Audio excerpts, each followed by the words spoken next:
Okay, may I have a roll call, please? Trustee Walnut, absent. Trustee Henderson, Present. trustee Hernandez, trustee Hoffman, Here. trustee Eno, Here. trustee Vella, trustee Vettis, student trustee Francis, absent. Great. Flag salute. Trustee Henderson will lead us in the flag salute today. Please rise if you are able.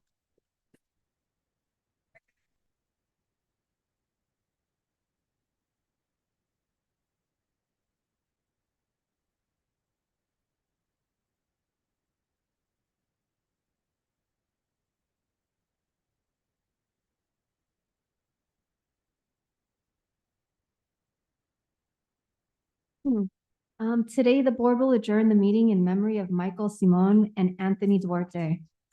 Michael Simon served as the director of the Child Development Center at East LA College from 1978 to 2013. He will be remembered for his fierce advocacy for the children and families of ELAC and the neighboring communities, for his tireless work of the rights of faculty as academic senate president, and for his endless travel to Sacramento to defend and protect programs like early childhood education programs and CalWORKs. Michael will be remembered as a compassionate, caring, and generous person. He took the time to listen to families, students, and staff in child development centers who were in need and helped when he could.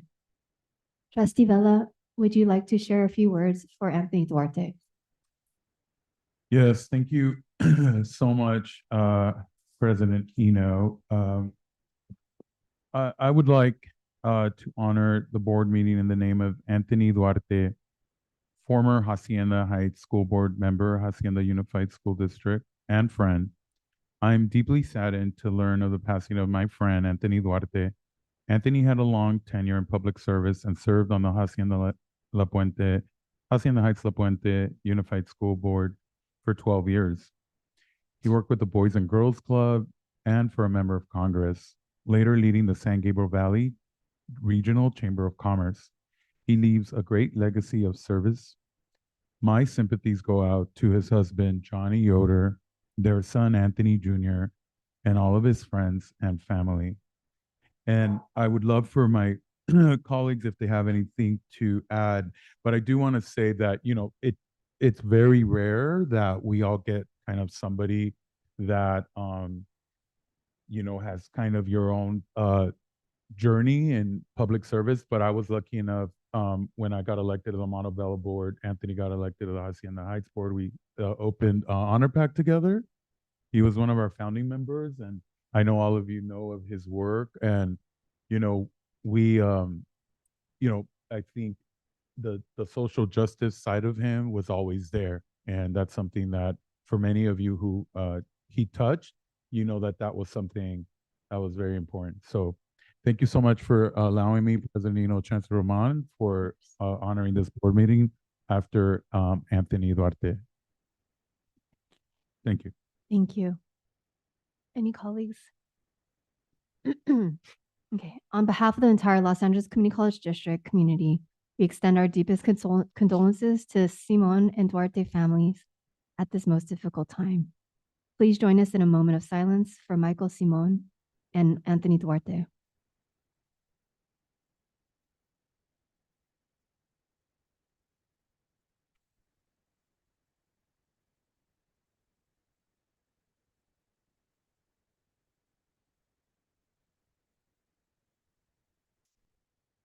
Thank you. So public comments. The request to address board trustee members during regular agenda items. The first agenda and Brown Act guarantee a member of the public the right to criticize a public employee or public official in the performance of their duties. However, speakers are encouraged to focus their comments on issues relevant to the conduct of the public business rather than on private, unrelated matters. Speakers are reminded that the Brown Act and First Amendment do not protect defamatory statements made which may subject the speaker to personal liability. Are there any members of the public signed up to address the board regarding regular agenda items? No. No, ma'am. Now as for disclosures, Chancellor, could you please lead us on the item for disclosures? Yes, Board President Eno, good afternoon. Prior to proceeding to vote on the matters before the board today, the trustees are requested to advise staff if there are any items on the agenda for which they have received a contribution from a particular participant in the matter, which requires disclosure and recuse under the Levine Act or any other conflict of interest. Trustees, when your name is called, please advise if you have disclosures to make on any of the items on the agenda, and if so, identify the agenda item number for each such item.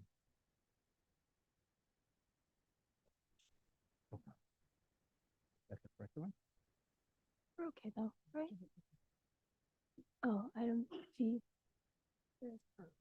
Okay, sorry. Let me start over here on this matter. There is a correction. So, Board President Eno, again, before we proceed, I'd like to correct the notation on the agenda item.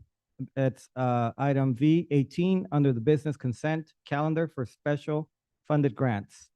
This was incorrectly flagged as being subject to the Levine Act, which is not.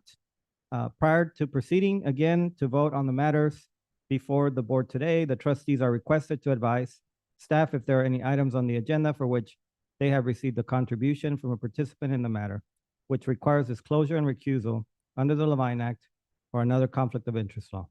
Trustees, when your name is called, please advise if you have any disclosures to make on any of the items of the agenda, and if so, identify the agenda item number for each such item. Please also state the basis of the conflict by either identifying the donor of a disqualifying campaign donation or by providing information about the other disqualifying financial interest. So I'll go ahead and go roll call. Trustee Buena, absent. Trustee Henderson. None. Trustee Hernandez. None. Trustee Hoffman. None. Trustee Eno. None. Trustee Vela. Not that I'm aware of. And Trustee Vettis. None. Thank you. So next is the land acknowledgement and approval of agenda and business of order.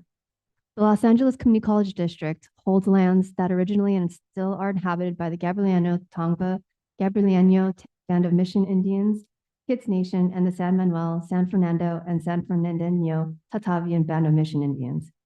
We honor and respect their elders and descendants as they continue their stewardship of these lands and waters. Before we proceed, Chancellor Roman, are there any changes to the agenda or order of business? Yes, Madam President, we do have one item. There's a correction under business item Y1. The item needs to be revised to reflect the dates of February 1st, 2026 to September 20th, 2026, with a total contract amount of $42,000.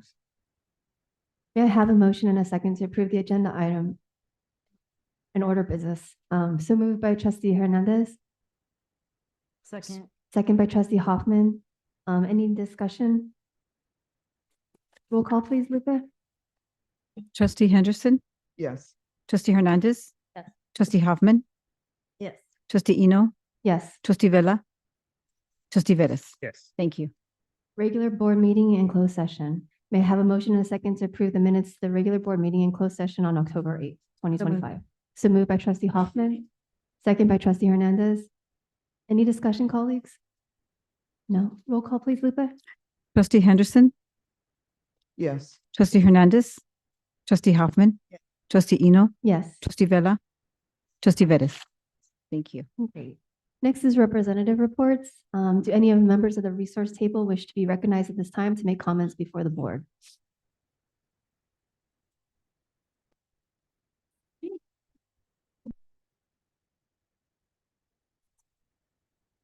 So good afternoon, President Eno, members of the board, and Chancellor Roman. For the record, I am Dr. Deborah Harrington, President of the Teamsters, representing our district deans. On behalf of the deans of our district, I want to express our strong support for these important resolutions that are on before you today. Each one reflects the values that guide our work every day, honoring our veterans, recognizing Indigenous communities, and standing with students and families facing hunger or homelessness. Together, they remind us that when we center equity, dignity, and compassion in all we do, we strengthen not only our colleges, but the communities we serve. I think last time, remind you that on December 5th, the Teamsters are having their fall membership meeting.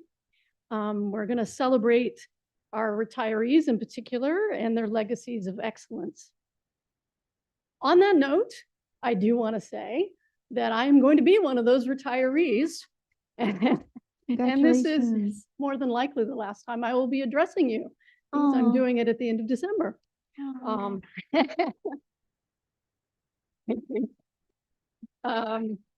You know, it's interesting that, I started my career and half of my career has been as a faculty member full-time.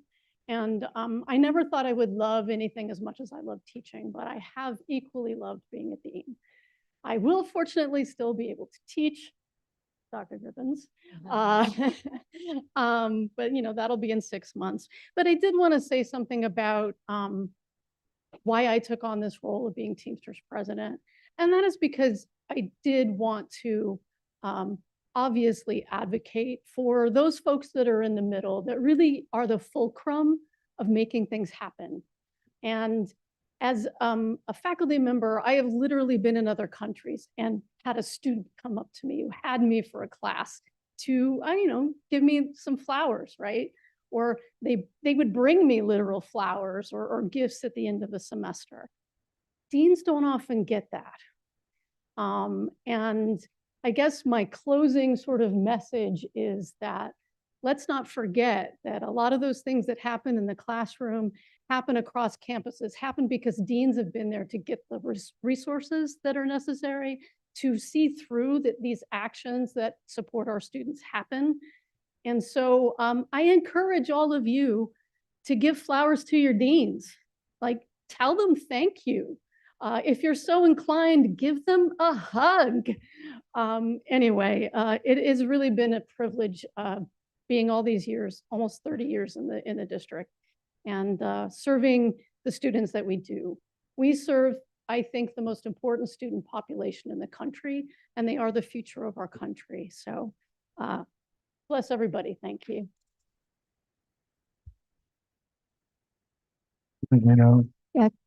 Please. I just, because we're right now in the time today, we're not sure what's going on, but so, I just before, if anything happens and, we don't get to celebrate your departure, I just want to say from the bottom of my heart and from the bottom of the thousands of LGBTQIA students that you have really used, you have really shown leadership within that community, but even with your role in leading the Teamsters. And, it takes, I know, because we worked together for so many years, that it's like a constant battle every day, news headlines, always in defense mode. So, yeah, you handled it very beautifully, by the way, and perfectly. So, and congratulations. I think it's a congratulations on your retirement. It's a graduation. It's totally a graduation.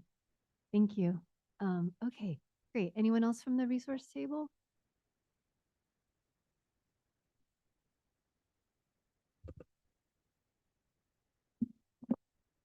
I also want to congratulate Dean Harrington on that. Congratulations. I don't think it should be a sad moment either. I agree with that. It's what we work for, is eventuality of being able to retire and move on to other things. So today, I want to bring up something that we had given to the board a while back that we had passed through AFT 1521. Christine Wright had come up with a 10-point platform and program to actualize LACCD's racial equity and social justice framework. And we haven't had much of a conversation or ability to talk about it, but there's a couple of them on there that we'd like to really push forward, particularly at this time. One of them is the first one. We want parity and racial equity programs across campuses, institutionalize and fund Umoja and Puente type programs on all 9 campuses. We'd like to see that happen. I teach in the Umoja program, and I see the success rates rise for Umoja students over other students as well. And it doesn't have to necessarily be Puente, because I know those have stricter guidelines, but we said Puente-like programs. Adelante is an option. Other programs are options. But these programs have shown to help our students succeed. And that's the most important thing. And the next one is particularly important right now that we need to start thinking about is we want fresh food options for food insecure students. Weekly farmers markets that take SNAP EBT on all 9 campuses. We'd really like to see our campuses become kind of a hub for the community to go to where some of our campuses are in the middle of food deserts where they can get fresh food. And then last, I want to thank the administration for their continued effort to reset our relationship and work through contract issues. We have seen a dramatic drop in grievances. We have less grievances going to arbitration, and the problem-solving approach to contract issues has been refreshing, right?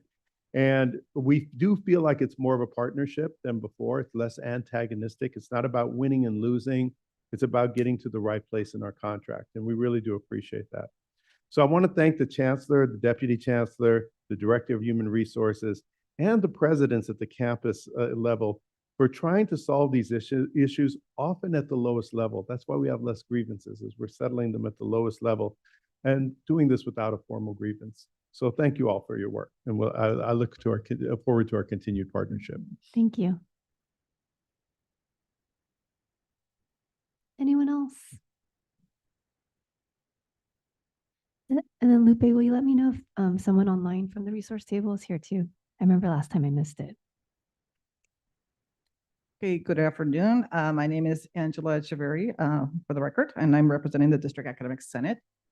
First of all, I'd like to announce that the District Academic Senate met at Trade Tech in October, and we approved several proposed board policies on AI. So we would like, we did send one to the Student Affairs Committee, which deals with students' code of conduct, to incorporate the term AI in there because there's no reference to that. We also have a couple on the use of AI and the academic use of AI. So we would like the board to consider. We understand these are not, final documents, but I think we need to have start the conversation and have something in place very soon. The District Academic Senate is also going to be putting forth the recommendation for a new curriculum management system. And we have a DAS AI task force that's been working very hard on different components of AI.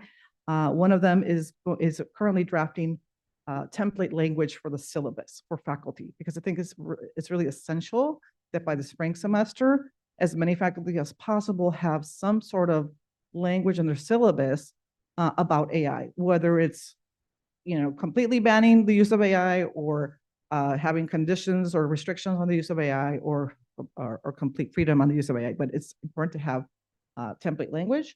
And I think we would probably need legal to perhaps review some of this language to make sure that it's okay to push this out to faculty. But students are asking for guidance. I think it's really essential that each faculty member has some sort of guidance by the spring for students. So this is something that I think should be a priority for all of us. We also sent out, we also have some legislative proposals that my colleague Jeff Fernandez is going to speak to you about. And finally, I just want to call your attention to our resolution on prioritizing gender equity in the district. So we really urge the district leadership to implement the recommendations of the Posen O'Connell report. Thank you. And I'm going to let my colleague Jeff Fernandez speak about our legislative proposals.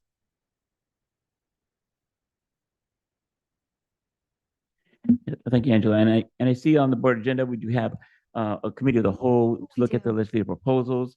So two of them you'll notice Sorry, from the DA. Jeff, Sure. It might be more appropriate if you do discuss it during the committee of a whole. Oh, We so have if that's an option. Yeah, I we can do have that. an open discussion part of it. So Okay. I think it would align Sure. quite Very good. nicely if you're okay with that. I'll be ready to do so. Yeah. Thank Okay, great. Anyone else from the resource table? Thank you. All right, good afternoon, Board President, Trustees, Chancellor, and everyone today here and our classified staff watching. I'd like to just start off by saying that AFT 1521A, over the past 2 months, we have been actively mobilizing phone banking for Prop 50. So we're very excited to make sure that we're actively showing what unionism is and advocacy and pushing forward to make sure that we protect our liberties and our rights and our democratic process. We'd like to congratulate everybody that's taken the SRP. I think it's a beautiful way to send off people who have served this district tirelessly to meet the missions and the visions of this district, which are to serve our students. It's going to be hard. I think we start to become family since we're so enmeshed. So it's also like grieving, but also being like congratulations at the same time, and also like 25 years to go for me. But here we go. So moving forward, I'd like to echo what AFT faculty James McKeever, president, has stated. We have noticed a tremendous decline in grievances. I cannot say how huge that is. I think that shows that we're on a cultural turn of an era of accountability, that it's not a person that you respect for title, but just equitable decisions and resolution focus. I'm seeing that our collective bargaining agreement is being protected and enforced. When it comes to tuition reimbursement, how does that look equitably? When it comes to our MOS certification, how does that look equitably? When it comes to ADA issues, which may not even fall inherently, which is a state and federal thing with FMLA, how do we look at those cases and reopen it up to make sure that our district has the right type of leadership who understands the process can't be looked at just on a blanketed slate? It's an individual case. And so I'm really, really grateful to the Chancellor and Deputy Alpa Lopez for opening up a collective space for us to sit down as equals and counterparts.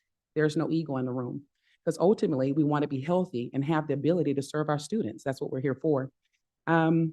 I like to say that as we try to now pivot, because we're actually getting into some good space, I'm not here to pull on the heartstrings. I'm here to say, whoo, we're doing it. And it feels good to tell my members, your case was won. You can retire with dignity and equity. You're no longer bed number A in a county hospital, right? It's good to say that we understand invisible disabilities and that you've seen and you'll be recognized and you're honored in your experience here. As we look at what SRP means in a functional capacity, operations won't change. We still have a high threshold of serving students. But looking at what staffing is going to look at, Classified are taking a 10-year longitudinal study of what that looks like on a data-centric focus, and we have a beautiful report knowing that necessities and those positions that need to be filled quickly will be done so. We can't take away the infrastructure and expect everything to work without thinking about the consequence of the people that are left to bear the burden of getting everything done. So the last thing I'll say on that part is I just would like to continue to have a collaborative relationship with campus leadership, which has been forming it and working really well, to make sure that we're not burning people out. We're mindful of our request. It's compliant with their PC job descriptions. We're not asking people to do something that's not compliant with their work without proper compensation, and that we also give grace when people are burning out. And so thank you so much for your time. I appreciate it. Thank you.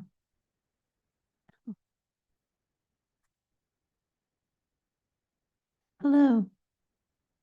Trustees, Chancellor, Vice Chancellors, everybody else. Good afternoon. I'm going to use an analogy that hopefully no one here should relate to. When an individual is in an abusive relationship, thinks that that's all there is. Being pushed over, yelled at, even being hit is the normal way for them, until someone then realized that there is other kind of life besides that being abused and disrespected. Habits are hard to break. They do not know how to move forward and then continue as they were before until someone leads them to believe differently. And that's exactly what we have at Trade. I mean, management had been abusive. I'm sorry. Yes, ma'am. Could you identify which representative group? I'm sorry, please? Buildings and Trades. Okay, thank you. Just checking. That the issues continue. They are still there, but they don't want to talk about it. They just trying to hide it under the rug. And we believe is not a solution. The district by itself has rules that technically all campus should be governed by. But then again, there are those management members that they want to make their own rules. For example, if you're running 10 minutes late, you got to give me an hour of your time. Is that a rule somewhere in the district? I don't think so. Denying vacation just for the reason of denying vacation. There is no really reason given. Management knows that there are issues, but as I said, they don't want to confront them. Most of the time is because it is okay to come from within the ranks. It's okay if I become somebody else later on, but the district should train us, should actually show us how it's done, not just because I'm going to, and I don't mean to be disrespectful whatsoever, because I'm going to eat brown nose in somebody, I'm deserve that position that's been given to me in the past. Most of the, at my department, physical plant, most of the management that I hired in the past they lack the knowledge necessary to actually direct us. So how am I gonna direct a policeman to write an infraction when I'm not aware of that such a code was being broken? I'm glad to hear that local 1521, the grievances are actually getting less and less. Good for you. In our case, it's the other way around, because in the past, around 2005, 2007, the district personnel commission were sending a couple of ladies to the campuses to let us know about the rules, what it was okay to do and what was not okay to do. There was a foreman, he retired already, that used to tell us that we have to give them 40% to work out of class, until these ladies from the personnel commission came over and tell us, no, there is no such a thing. It's okay to ask you to do a couple of things different, but no, that's what the classifications are for. So he transferred, then he retired, and that's no longer a problem.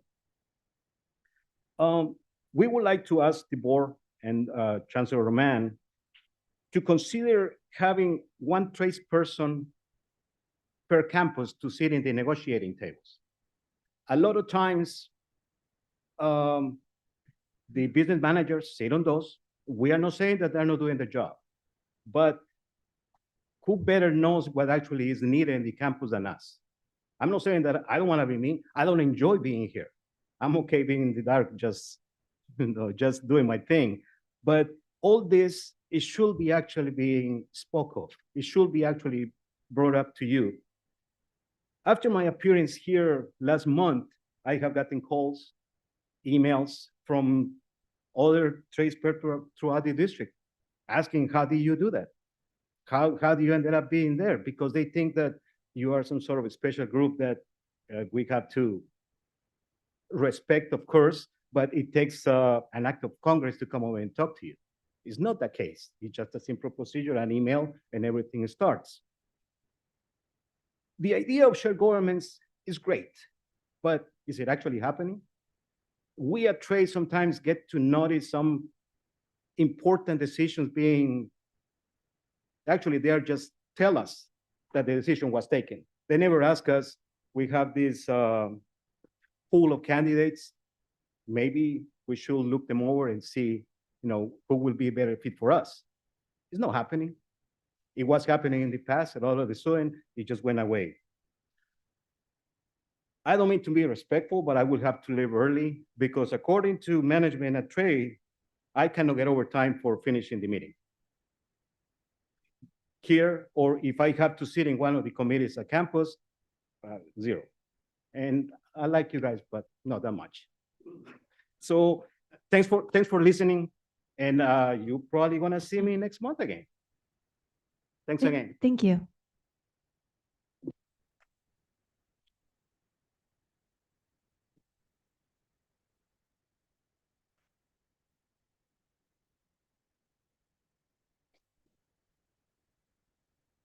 Good afternoon, Board of Trustees and Chancellor. My name is Chris Anozan. I represent the SCA Local 99.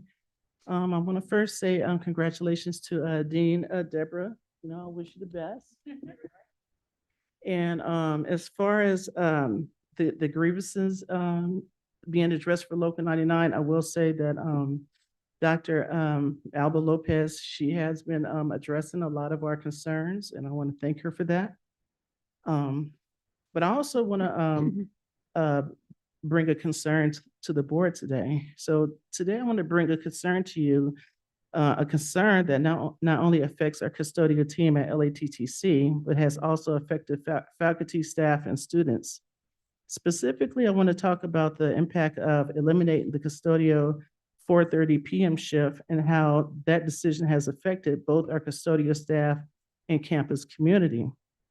To give some background, there was a decision made by former President Katrina Vanderwood and VP Ziogas to eliminate the 4:30 p.m. shift due to low enrollment related to the COVID pandemic in 2021. The majority of custodial staff were moved to 4:30 a.m. and some were moved to 6 a.m. and 10 a.m.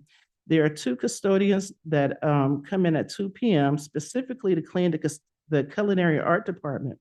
It is my understanding that the 2 p.m. shift was approved because the culinary arts department was on the verge of being shut down due to violations of safety issues and health codes. And I just wanted to also point out that that building was brand new at the time and it had just opened. So since this schedule change was initiated, we're no longer in a pandemic and trade tech enrollment has grown with the institution now functioning at full capacity. Because the 4:30 p.m. shift has been eliminated, what's happening now is classrooms, labs, restrooms, common areas used after 6:30 p.m. remains untouched until the next morning, which means that trash piles up, restrooms are unattended, spills, they sit overnight. And when the morning custodian team reports to work, they are expected to rush and clean an entire night worth of work in just a few hours before faculty, staff, and students arrive on campus. And that is unfair and it's unsustainable. Not only is this a safety concern for our custodial staff, it's a safety concern across campus. This leads to incomplete cleaning, increased stress, decreased standards of hygiene, and it puts a strain on our custodial staff. The morning shift is overwhelmed. They're not just starting the day, they're catching up from the night before. And when they fall behind and stretch too thin, it's not just a custodial issue. It becomes a student experience issue, a staff morale issue, a public image issue. Our custodians are not just cleaners, they're essential contributors to our learning environment. And when we remove the support they need, we compromise the integrity of our campus. Reinstating the 4:30 shift is not just something to ignore. It's a necessity that would help improve a clean and safe campus every morning, allowing for the students to have a positive experience at trade. It would allow for equitable workloads distribution for custodial staff while reducing the strain on the morning shift. It would increase the morale and have visible commitment to operational excellence. I have a proposal that was signed by faculty, staff, and students urging the district to please support the recommendation of restoring the late B shift and allowing custodians who are impacted and wish to return to the 4:30 shift is given that opportunity for the reasons mentioned earlier. And I want to thank you, Trustee Hernandez, for taking the time out your busy schedule to come and talk to the faculty, staff, and students firsthand so you can hear their concerns, regarding the issues over there. They really appreciate that. And lastly, I just want to pay tribute to our veterans. I want to thank you all for your service, to this country. Thank you. Thank you. Trustee Hernandez? Yeah, I just want to add, I had the pleasure of getting an invite from Ms. Ozan to go out to the trade tech, and it just really highlighted for me just how unique trade is in regards to some of the issues that were brought up. And the great thing about trade is that it's busy. You walk onto campus and there's students working in the culinary program and in the cosmetology school. And it's one of our campuses that really is vibrant. And there's a lot going on, but just in the ability to walk around and talk to custodial staff, as well as faculty, talking to the department head over at the culinary school and faculty over at cosmetology.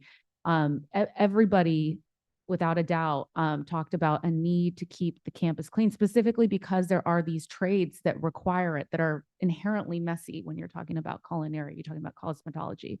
And so it really kind of pinpointed the issue for me, and I definitely would encourage the district to really look and see how we can implement this B shift back into trade. Thank you. Thank you. Do I give this to? Sure, please give it to Lupe. I think that is all of the representative groups. And I don't, no hands online, right, Lupe? No, Crystal, okay. Thank you. Thank you, everyone, for that. Yeah, very important that we hear from all of you. So we really appreciate your comments and your recommendations to us. So now we have our standing reports. Trustee Hernandez, please summarize the proceedings from Facilities Master Planning and Oversight Committee that you chaired on October 15th. The big information item that we had was an update on our student housing work and portfolio. As many of you all know, we are in the process of trying to acquire existing housing throughout the district. We had an RFP that went out, it closed, and we got an update from staff and our consultants about an effort to really whittle down the submittals that we had. I believe there's 4 projects that were identified as potential opportunities, and staff is in the process of negotiating and doing due diligence to whittle that down to determine what's going to work for the district. Additionally, we got an update on the district's attempts to buy or lease beds and create partnerships with CSULA and CSUN. The staff is preparing a letter of intent, which is super exciting, being able to work with our CSU partners and create that pipeline, not only to the CSUs, but also provide some housing opportunities for our students. And then additionally, we are working on a P3 RFP to come out in December for new construction and building a housing project on one of our campuses. We discussed how because of all of these different efforts, things are evolving and shifting a bit. So which campuses we're looking at will probably be determined by which housing project, existing housing we acquire from the first RFP, but very exciting. And I think we can all be on the lookout for that RFP for the potential P3 project coming out in December. And we also talked about bond budget. Actually, no, we didn't, because that took up all of our time. So the other items are going to be on the next FinPOC agenda. Thank you. So much happening. So appreciate all of that. Next, we have Trustee Veras, who could you please summarize the proceedings of the Institutional Effective and Student Success Committee that you chaired on October 15th? Sure, thank you. We heard we have one recommendation coming to the full board, and that's the 2025-2028 student equity plans for all colleges. And for those that may not be familiar, it's the Student Equity and Achievement Program was a consolidation of basic skills, student equity and student success and support programs, all pulled together to figure out ways to eliminate achievement gaps. And so we heard a presentation on each of the campuses that dealt with access and completion of transfer level math and English, and persistence from fall to spring, and success, and of course transfer to four-year institutions. So the committee voted unanimously to accept the prepared report and have it be established as our SEA program. So the second item was an update on the 2024-2029 district strategic plan development. And so that's all of us engage in a 5-year district strategic plan. So this was the sort of presentation of the process and the beginning process here. And so we'll shortly see those updates and that process come forward at a future date. So that's it. Thank you. Thank you so much. Yeah, I love how it's all coming together. So it's a beautiful thing. So thank you for everyone that worked on all of that. Trustee Vela, would you like to also summarize the proceedings of the Legislative and Public Affairs Committee that you chaired on October 15th?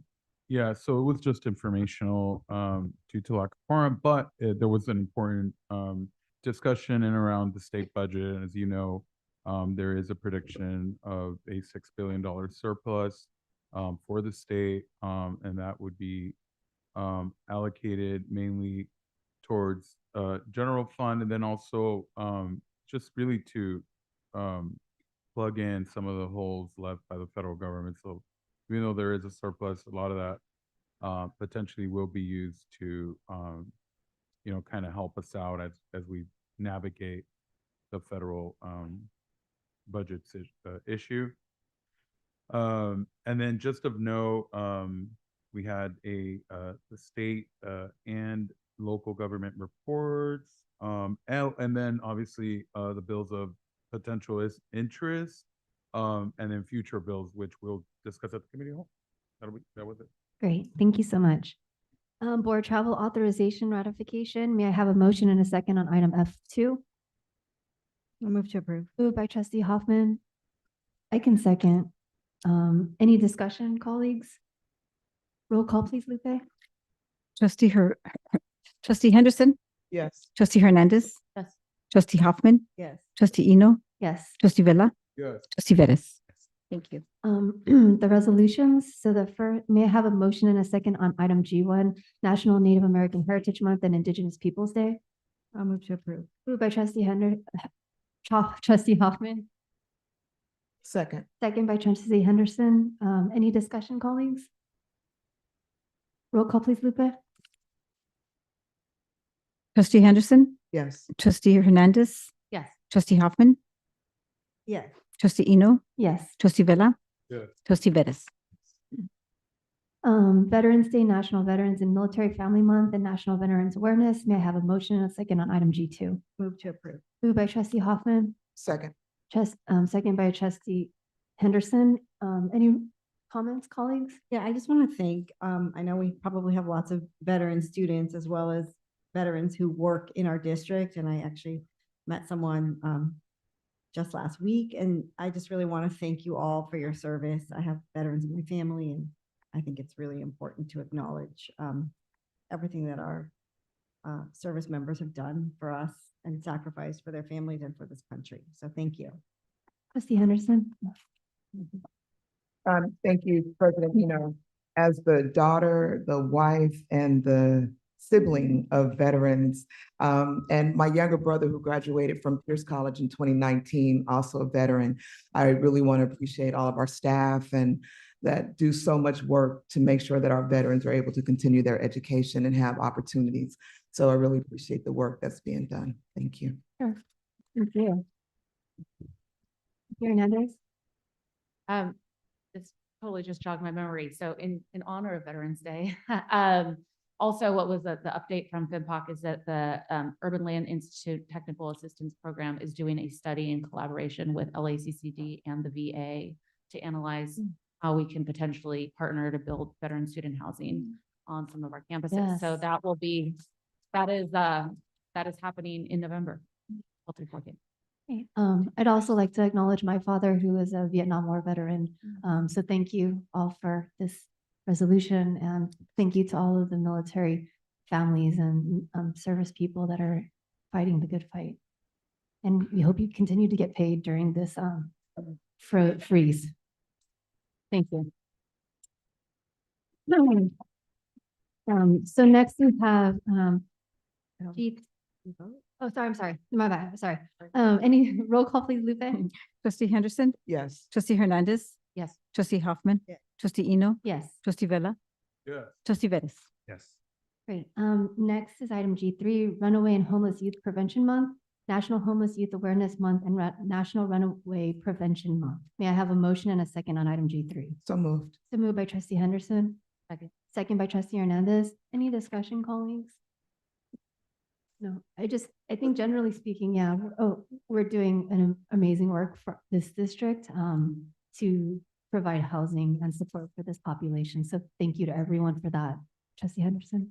I also want to just thank all of our staff again, because this is a demographic of potential students that when we don't provide outreach, we will never reach them. And so I'm so glad that we're recognizing that this work, needs to be done, but also recognize the people that are doing it.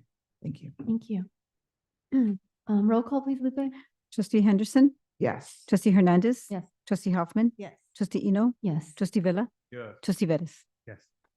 Another one, item G4, National Hunger and Homelessness Awareness Week, November 16th through 22nd. So moved. Moved by trustee Henderson, I'll second. second by trustee Hoffman. Any discussion, colleagues? Sure. Trustee Hoffman. Just wanted to, I just wanted to say that, I wanted to echo what our leadership at AFT mentioned about, having fresh food as well. I know that, the SNAP benefits recently had, not been available, and I'm aware that there could be a potential, at least, half of the funding maybe. But what I can say is that the district has responded. We are, through the Basic Needs Committee that I chair, and President Eno and Chancellor Mon, our weekly calls with Washington and the state, are moving into, implementing various programs, including partnerships with Kroger, I believe, at Mission College. Thank you, President Ornelas. But we're going to try to duplicate all of these programs, strengthen them. So again, wanted to just kind of weave that into this reso. So thank you all. Thank you.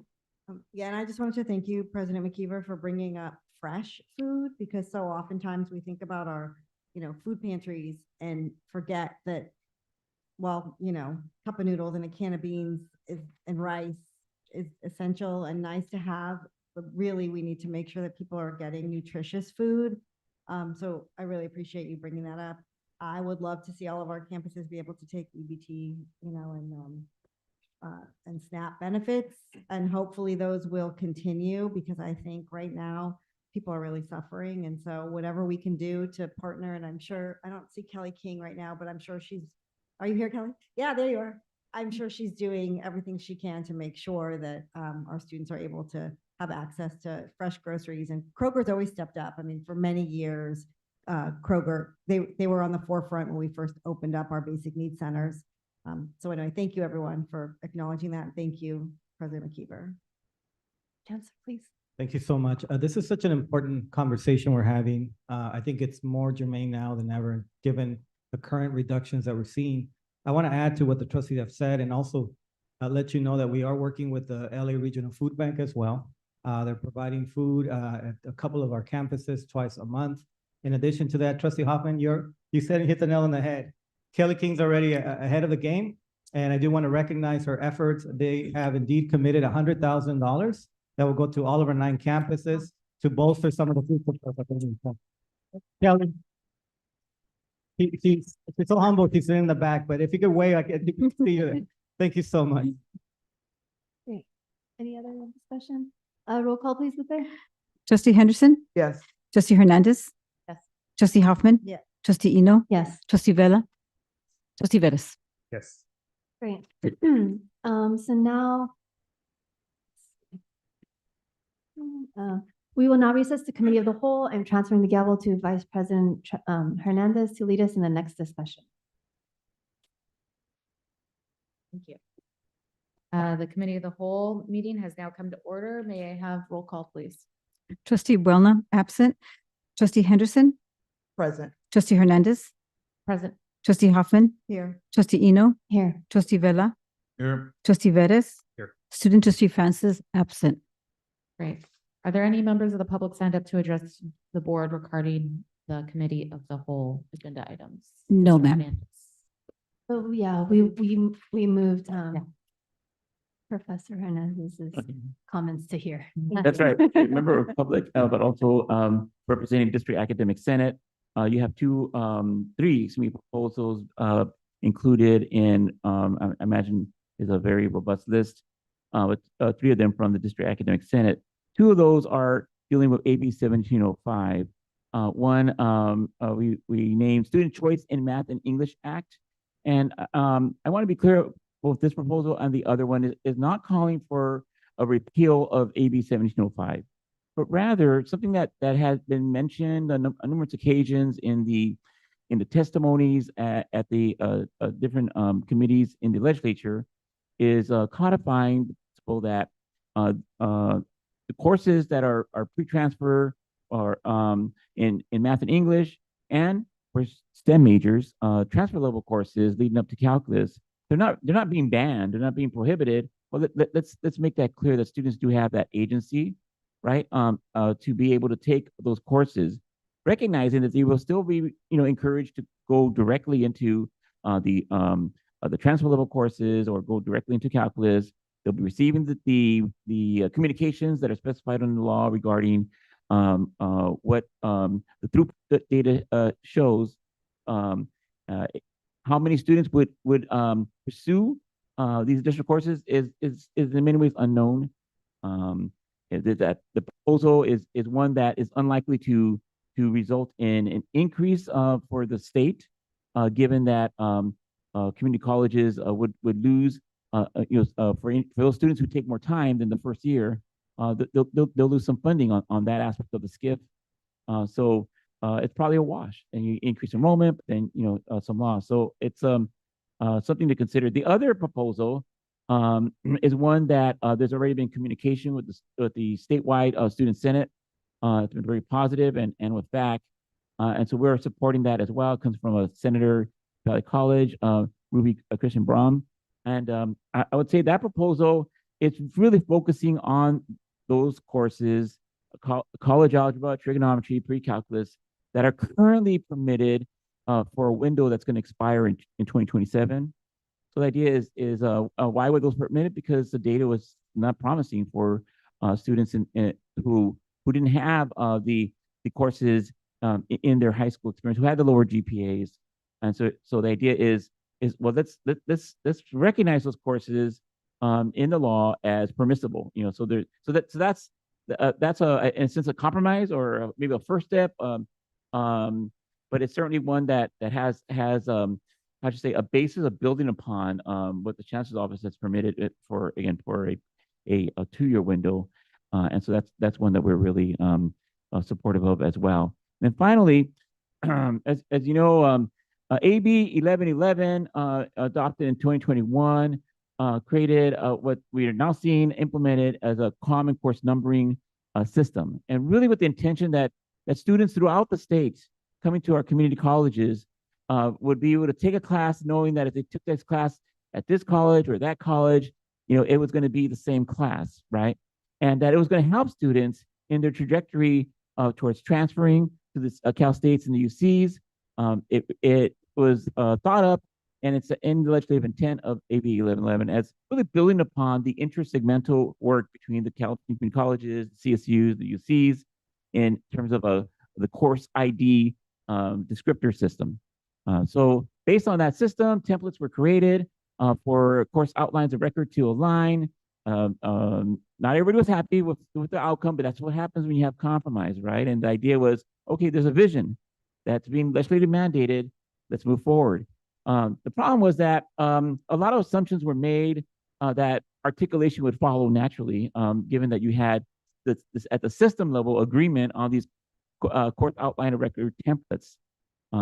The templates have certain required elements that you would assume that would be the basis for articulation, and that's currently not the case. Actually, the law doesn't require that, and instead what we have is a very fragmented process of articulation, and the odd occurrence of colleges having courses, the old courses, that do articulate, and having to make the choice of giving that up and being rejected for courses that are following the approved template, right? That are following the required elements of those templates, and not getting again the articulation. So it's a very unfortunate situation, and I don't think it really meets what the legislature was expecting all along with the common course numbering. So that why come here? Why not bring this up at ASC? Interestingly, our system level practitioners are very vested in the collegial work that they've done and that will continue to do, right?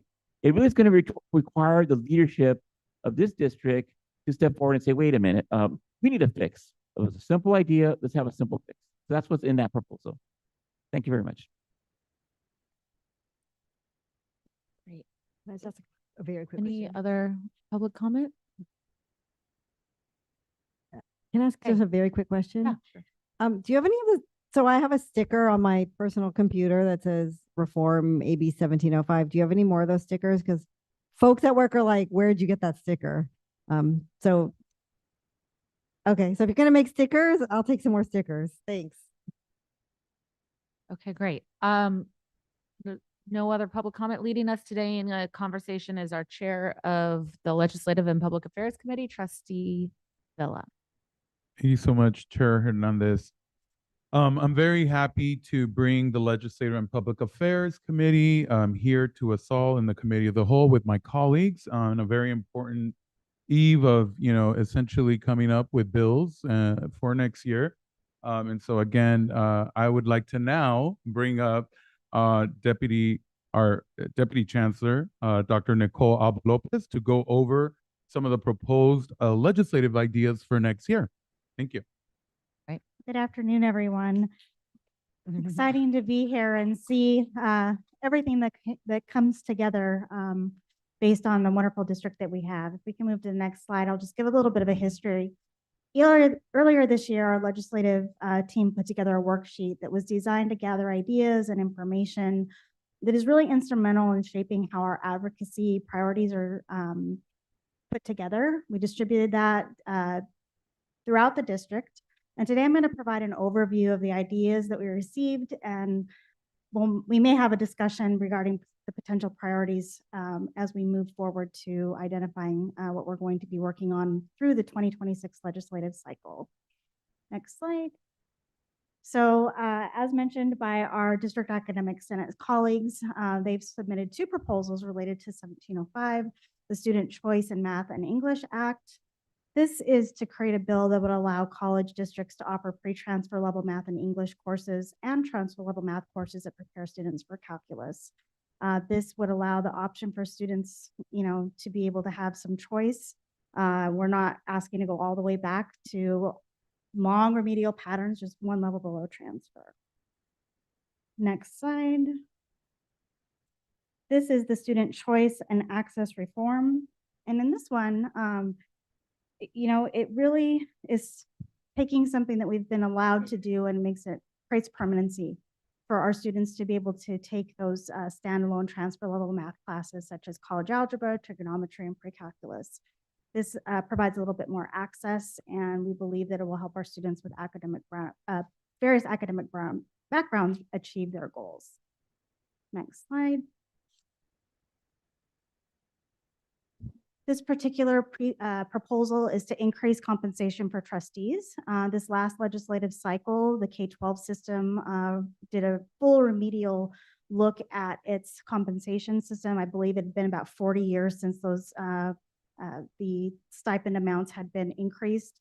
And so community colleges have a very similar structure for how trustees are compensated, located in Ed Code 72024.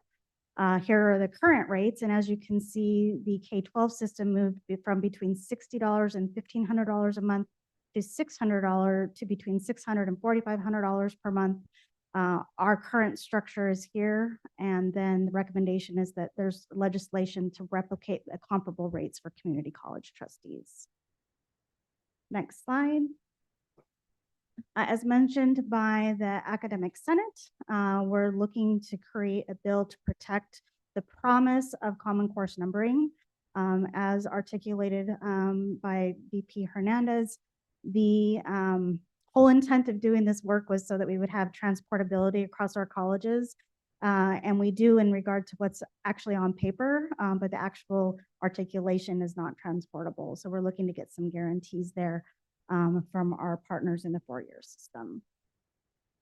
Next slide. We have a request from West Los Angeles College to discuss with the Assembly Higher Education Committee and the Budget Committee to determine if they're interested in incorporating language into the trailer bill to codify the LACCD Climate Center. Next slide. We have a request to seek support to convert the existing $10 million one-time funding for our LGBTQ student and programs into an ongoing permanent allocation to make sure that we have sustainability of these services ongoing for our students. Next slide. Proposal to enact and amend the education code relating to student residency and tuition equity. This legislation would essentially level the playing field and basically state that anybody that meets the standard physical presence and the intent to establish residency in California would be afforded to everybody despite their immigration status. And what this does is it essentially, we've appreciated AB 540, but it creates an equitable structure. Our AB 540 application is different than our regular residency application, and it would eliminate some of the work at the colleges and create a level playing field. Next slide. So in the past, we've worked collaboratively with our four-year partners on our associate degrees and transfer pathways. Currently, AB 1291 allows for the ADT program to grow to up to 12 majors. We have a lot of students that are interested in majors outside of the 12, and so what we'd like to do is see if we can increase that number as a pilot and be able to increase the number of students that are transferring to our our four-year system. Next slide. I have a proposal that came in from President Perez at ELAC. As you know, we've had some of our federal funding eliminated through our grant process. And so this is to submit a request to increase some of the state funding to serve students that had their funding cut. And also in this proposal was to create some flexibility for the block grants that we do already receive. Next slide. Metro Go Pass program funding. This is something that has been ongoing through our ledge team. So currently the Greenhouse Gas Reduction Fund includes $125 million, and it's held at the state level. We're going to be asking, or we're requesting to ask that we submit a request that a portion of those funds come to our district to continue to support the Metro Go Pass program. And our final submission is the expansion of our dual enrollment and middle school student pilot program. Earlier this semester, we had an opportunity to sit down with LAUSD leadership. And right now, we're doing phenomenal work in the high school space, but LAUSD has identified some students that are really prepared for college. And they would like to offer an opportunity for those students to experience college courses just like their high school counterparts do. Right now, their only option is to come to us through the concurrent enrollment pathway, which is outside of the Bell schedule, and those classes are open to the public or on our campus. So we'd like to ask for folks to consider a pilot for us to explore this work and ensure that we have equitable outcomes at that middle school level that we do with our high school students. And Trustee Vella, those are all the proposals that were submitted this year. Great. Thank you so much, Chair Hernandez. Thank you I for think that you can presentation. take over from here. That was great. Any discussion from my fellow colleagues?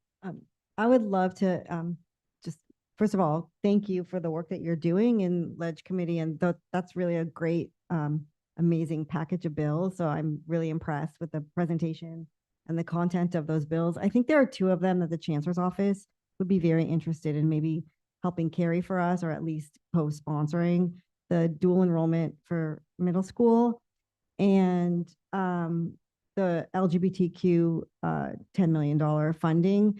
They oftentimes, I've been on calls with them and they've cited that our leadership in getting that funding and how proud they are of LACCD. So I think as they put together their package, which they're doing right now, Vice Chancellor Alba Lopez, you may want to reach out to them because I think the more support that we have, the better chance we have of getting those passed. And I know that there are probably other organizations such as FAC and some other organizations that would be interested in partnering with us on AB 1705 reform as well. So thank you. I'm very impressed. I also wanted to thank the LPAC committee for doing all of this great work and for everyone that submitted. I think this has been one of the highlights of my time here on the board, is just seeing how effective we are legislatively and able to move things along, not only for this district, but the entire state system. So a huge shout out to our team. And I know Maria's not here today, but to Maria Veloz as well, who's been championing a lot of this, and our fearless leader, the chair of LPAC, Trustee Vella, who's been very unapologetic with a lot of things that we led. And I think, to the Academic Senate too, thank you for your contributions. And then just Deputy Chancellor Lopez for being able to package all of this up together for us to be excited for this next year. I think legislatively, we have a lot of work to do. And I think after yesterday, we have some hope to really push things through. And with the funding that's, like the Chancellor said, or Trustee Vella said that there's an extra 6 billion additional in revenue this year. I think hopefully we can accomplish a lot of this at the helm with the fearless leadership of our chancellor. So thank you. Yeah, thank you. No, I appreciate the presentation, and many of these things listed are things we've been dialoguing about or working on, and there's a lot of convert from sort of temporary to permanent, which is always ideal, sometimes really challenging in terms of a budget process that's a yearly process. But certainly when we were able to codify and make permanent, it secures the effort. So I think that's valuable and important. There's a lot of priorities. Obviously, we have to secure legislators and partnerships, and it's always best if it ends up being part of the governor's budget on the top side of things. So perhaps the chancellor's office can play a bigger role in looking at some of these things that are statewide priorities, and so I think that would be useful and helpful. I don't have any sort of challenges to the or even alternative suggestions, because I think some of this in the legislative process plays out through the year. And so we can certainly start with our ideal and what seems to work best. And then, see how it goes through the rocky process in the legislative cycle. On the bill that dealt with, can we go back to the slide that dealt with the 1705 reform space? As part of this conversation, I think it would be ultimately useful to understand the kind of resources that were provided, and how effective we are and have been, and potentially maybe there's some, not to say that this, honestly putting dollars and cents to stuff sometimes makes it challenging, but that might be another part. So like what types of accelerated process and co-requisite process that may be a writing lab, a math lab, or whatever that can be identified as a funding space. Because, for some of us that have background and family members that have gone through the remedial process, it sometimes takes like special individuals that are either a faculty member or a student support service person or tutor or somebody in that writing lab or somebody in that math lab to sort of help embrace the struggle. Because if it was a struggle in high school, it's going to be a struggle in college. And if it's a struggle in high school and you're away from schooling for a little while, it's going to even be a greater struggle. And so I think figuring out like sort of not only are we offering that, but to have the systems and structures in place to ensure success, period. And so I think that's valuable, but whether it's here or in other places, I think that's an important conversation that has to take place. I'm not sure the strategies we all put in place here were the best strategies. I think we should evaluate them deeply and understand what worked and what didn't through the years and what could use some more support.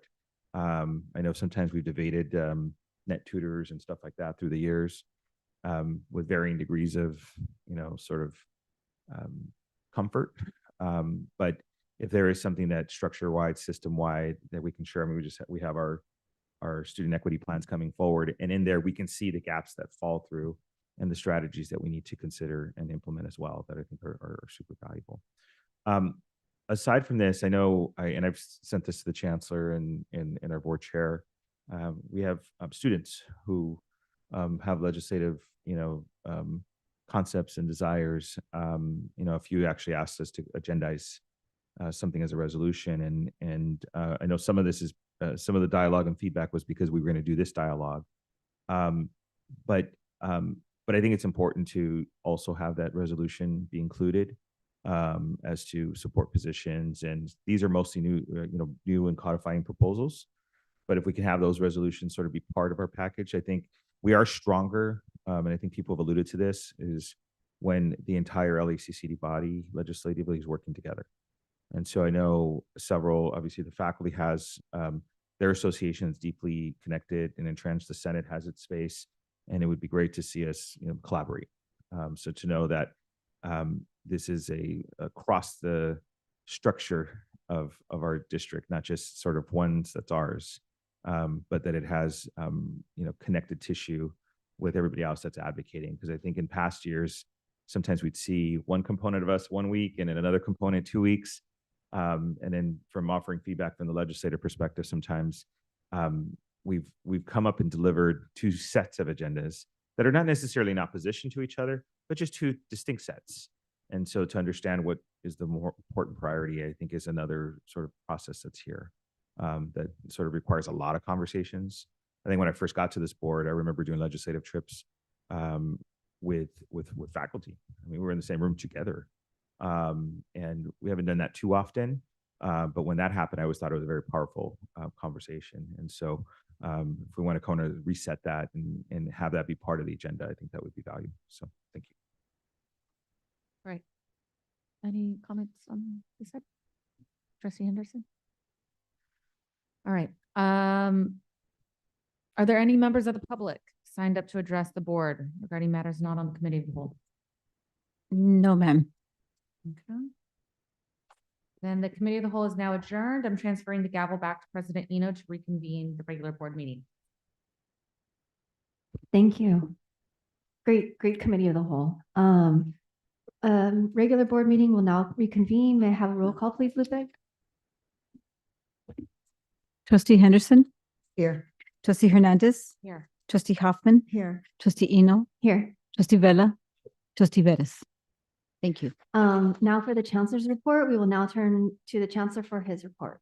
Thank you so much, Board President Eno, trustees. So I'm going to give a short report because I do want to, we're reconvening and starting up again our college presentations. So I'm going to just be a little brief and just share a few highlights from the chancellor's report. Next slide, please, Lupe. So State of the District last week showcased really the shared vision I think that we have delivering tangible results.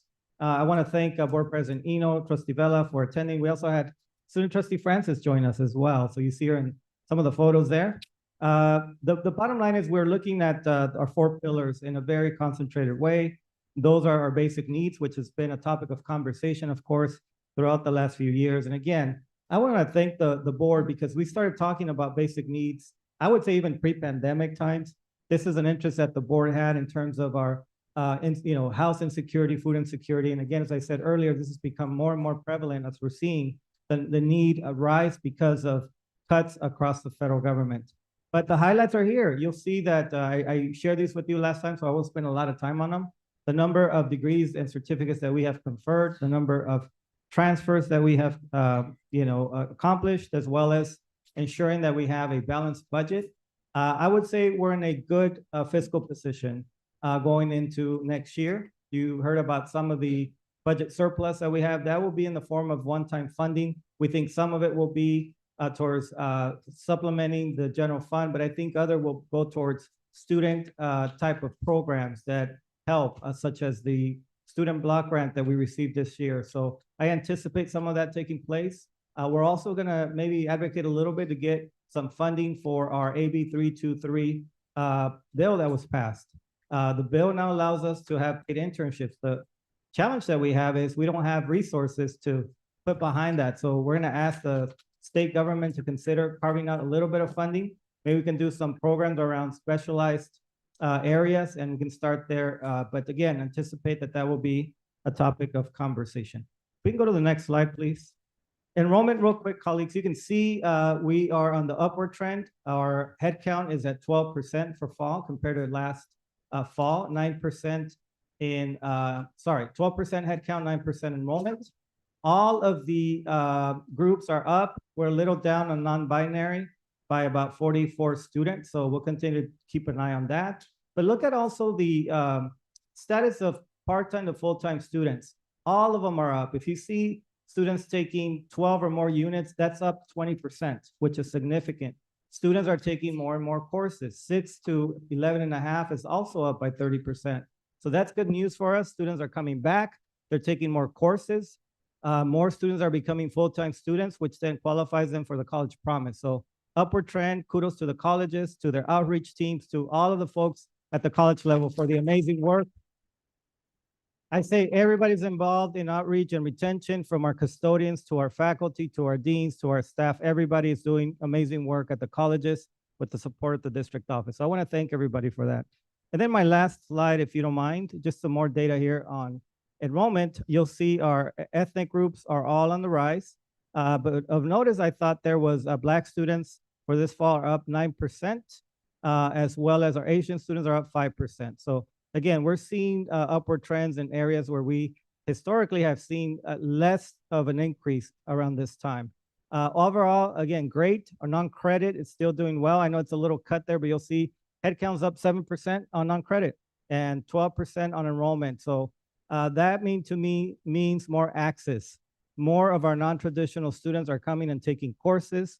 They're taking ESL classes. They're taking basic skill courses. They're entering for the first time higher education through our community colleges, opening up potential opportunities for them to ultimately transfer into credit courses, degrees and certificates, and then go on to do bigger things. But this is a major component for us. And I've always said, and I said it recently at a basic, or actually rather adulted non-credit summit, that education is not a privilege. Education is a basic human right, and we have to protect that. So non-credit is the pathway for many of our non-traditional students to enter. So again, kudos to the colleges. We continue to see an upward trend there in non-credit enrollment, and I just want to highlight that as well. Okay, with that, let's go ahead and get to it.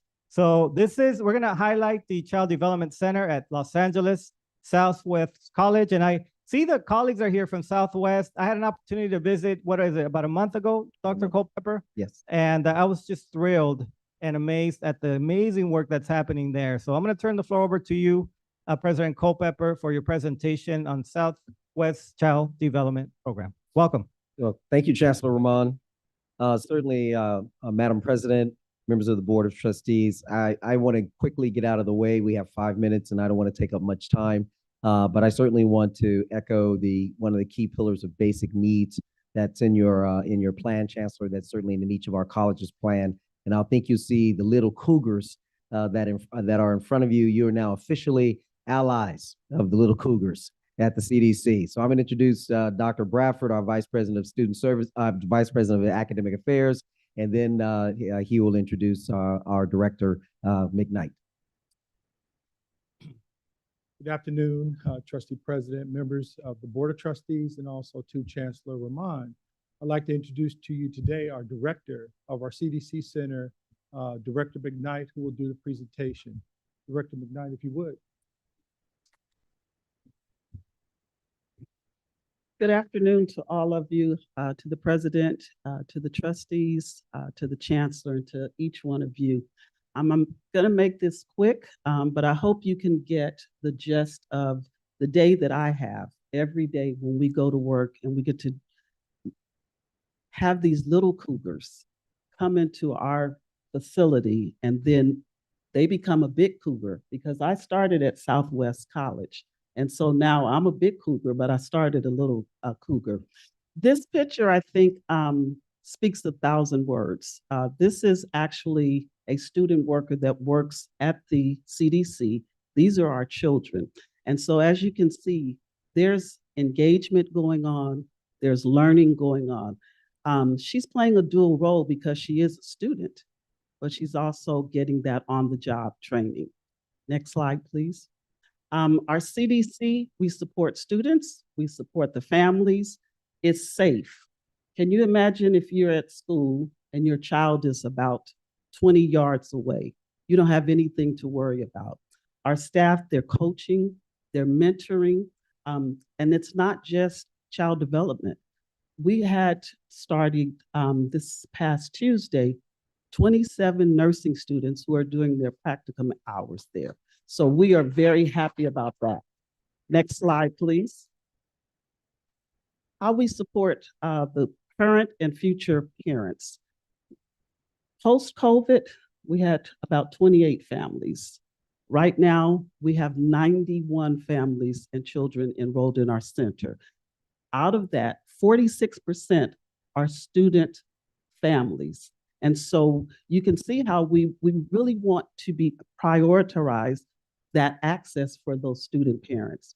Our waiting list, 98 families we had on there. We are contacting families all the time, making sure that they know we want them at our center. Next slide, please. We did a little researched, and this was just some of the characteristics of our student parents. I'm going to go right down to the 46% were enrolled in credit courses, 54% persisted and had awards, 31 had degrees and certificates. That is phenomenal. Next slide, please. This was the credit outcome for the parents. 53% over 60 units, 79% over 30 units. So you can see how the CDC is impacting and making a difference. Next slide. This is not just the CDC. The campus itself embraces us. We have a story that's called the Big Green Monster. I don't know if you can see that little monster right there. That is our president. He is involved. We do a read along and he's a part of what we're doing at the CDC. What I really love about Dr. Bradford and Dr. Culpepper is they're visible. They come to the CDC. That's him. And he read very well. They come to the CDC so the staff get a chance to see them, and it makes them feel valued because the president and the vice presidents are concerned about us. Next slide, please. Living Lab. Our teachers get hands-on. They're taking theory, practice, and it's coming together. Now, sometimes it might not look like that theory of what you thought you read because our children are so different. We are adapting those student workers where when they go out into the real world, they really have had an experience. Next slide, please. Open door. So the young lady that you see right there, she does that every morning. She has 20 students. She opens her gate and she asks them, how can I greet you? They can either high five, they can play a guitar, they can fist bump, but she does that 20 times a day. And it's such an inviting opportunity for the children to enter in. And when parents see that, you should see their faces. They're just, oh my God, this is just so wonderful. One of the other great things about Southwest is history. Teacher Misty has been there 28 years. Teacher Misty started as a student. Right, 28 years. That's not just her. I have 3 other staff that started as parents. Their children were at the center. And so you can see the revolving door that happens for the families and the students. Next slide, please. Oh, can we go back right quick? Just really quickly, this was last year, 12 practicum students, 14 implementation, observation, 44 child development centers, 53 nursing students. So you can see how we have these little arms that are touching all over the campus. Next slide. Student employment. Unfortunately, the workforce for early childhood has diminished. And so it's really, really important that we have this opportunity to help the workforce. So we are preparing our students so that they can get out there and that they can work. Next slide. We are aligned with the goals of the district. Do we have challenges? Absolutely. Right now, we're held harmless. That could go away at any time. And so we're always looking at the budgets. Delay in hiring. We have to have staff when we have kids. If we don't have kids, if we don't have staff, we can't have kids. There's a ratio. And so we are always trying to hire very, very quickly. But unfortunately, that doesn't happen. I've been there 4 years. I hope on Monday, I have my first full-time cook. We have hired individuals go away. They're on a list. They stay on the list and they're not even eligible. And so we have this back and forth that we're trying to do. Next slide, please. Conclusion, your childcare centers, and I stand here highlighting Southwest, but I also stand here with 8 other sister campuses that are doing the same thing. So please, please, we ask for your support.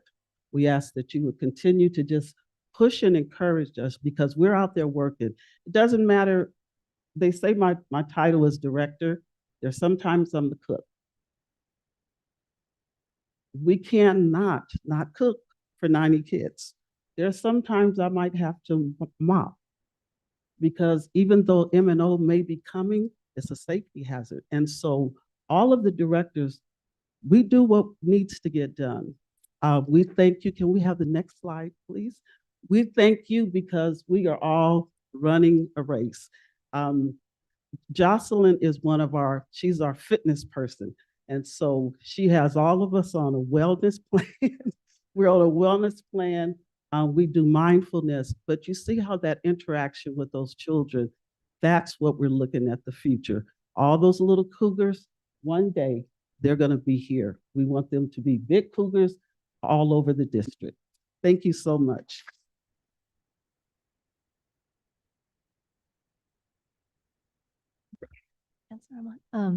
Thank you so much for that, Director McKnight. I just wanted to say I had the pleasure of attending their last child development district-wide meeting where all 9 of the directors do meet together. And it was a beautiful thing. I got to go to LACC City College where they hosted, I got to meet the children. They gave me artwork that they made with their little fingers and their paintings. And I got to see the little toilets and the little sinks and the little tables. And I just wanted to extend my gratitude as well for all of the work. Because like Director McKnight said, all of them, all of the directors are, sometimes they are the chefs. They're there early in the morning to get the shipments in to make sure that everything's prepared for the students. They clean, they have to, substitute teach for the teachers to ensure that they don't have to turn the students away because they don't have the numbers of employees that they need to meet the state requirements. And I think that's an additional level that we need to be more aware of as we practice our hiring, is that in addition to maybe, district-wide practices, there's also state mandates and additional fingerprints and security things that these folks need to go into because they're protecting our children and helping take care of our children. So I did talk to Chancellor Rahman about some things that maybe we can work through. And so I just want to say thank you for inviting me. I know the next meeting is at, it's at ELAC. I thought it was at your house. No. Oh, I mean, your South. Gotcha.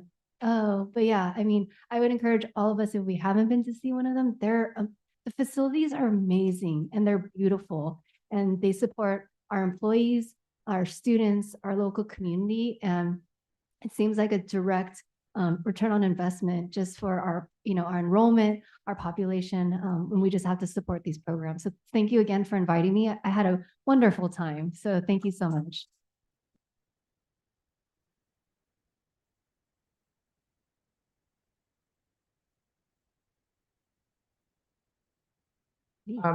As a former single parent that depended on a childcare center at Cal State LA when I was working on my undergrad, my now 34-year-old son that some of you met when I was sworn in December, at the age of 2.5, participated in a program.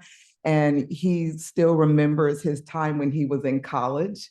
And so it's the work that you all do is just so amazing. He still remembers Teacher Tracy that used to hold him at nap time because he didn't nap. But he now has a 5-year-old daughter who has gone through a child development center. And, it's so important, the work that you do. And it's so important that the district support our child development centers, not just for the little ones, but because it's an opportunity for job training and employment. And thank you. Thank you.